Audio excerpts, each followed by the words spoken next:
हमारा जो payment system है वो पेमेंट सिस्टम एक ऐसा पेमेंट सिस्टम है जो कि गरीब से गरीब व्यक्ति, हर मिडिल क्लास व्यक्ति, हमारे नौजवानों को और सबके लिए एक टोटली नया जीने का तरीका, ट्रांजैक्शंस का एक नया तरीका इस पेमेंट सिस्टम ने बनाया है। तो इसमें आपकी जानकारी के लिए एक बड़ा फैसला इसके आगे आएगा, लेकिन जानकारी के लिए आज 6 देश, दुनिया में 6 देश, Singapore, France, UAE, Sri Lanka, Bhutan, Nepal और मॉरिशस, ये 6 देश यूपीआई को अपना चुके हैं। और आपको जानकारी है ही है कि जापान ने तो अपने यूपीआई को पेटेंट भी दिया है, एक जापानीज पेटेंट है यूपीआई के लिए।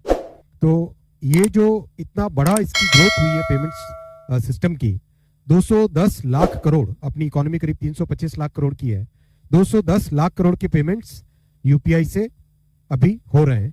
और एक सिग्निफिकेंट यूपीआई ट्रांजैक्शंस का नंबर तो अब पहले कुछ करोड़ में काउंट करते थे, फिर 100 करोड़ में काउंट करने लगे, अब 1000 और 10,000 करोड़ के नंबर्स में काउंट होने लगे हैं।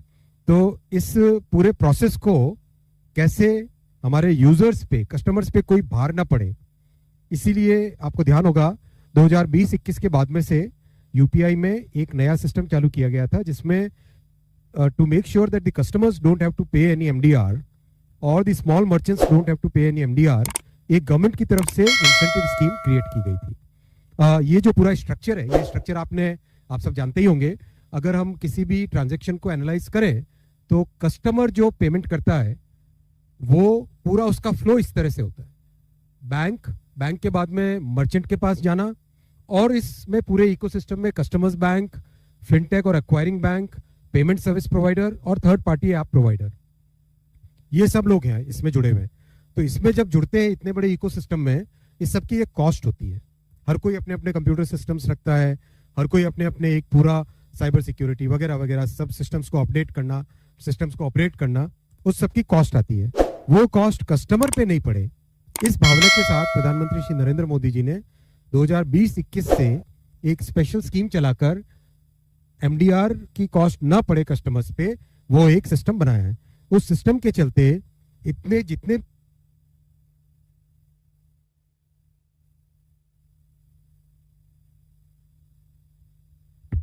इकोसिस्टम के जो पार्टनर्स हैं, उन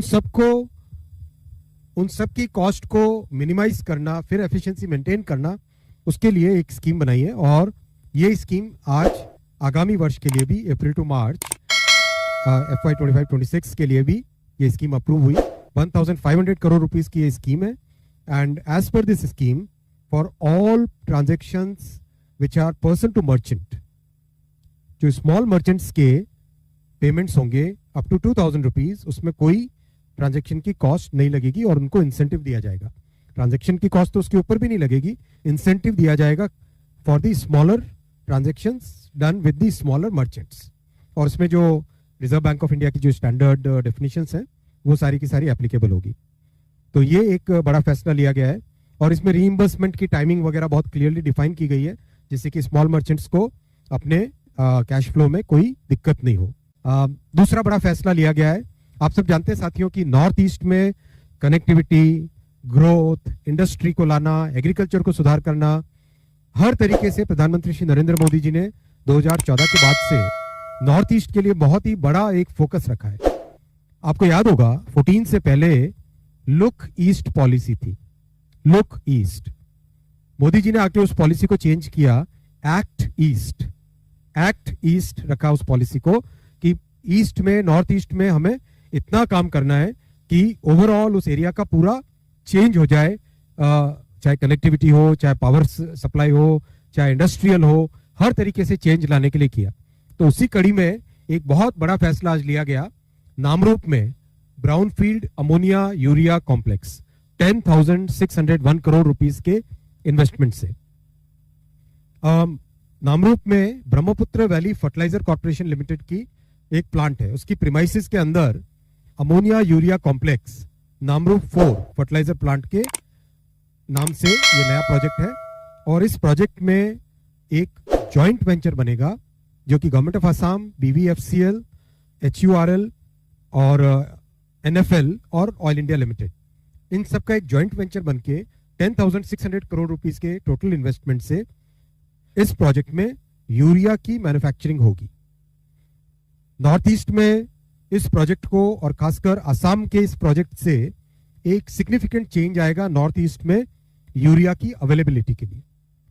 और बंगाल, असम और नॉर्थ ईस्ट के जितने भी स्टेट्स हैं उन सबको इस प्लांट का बेनिफिट मिलेगा।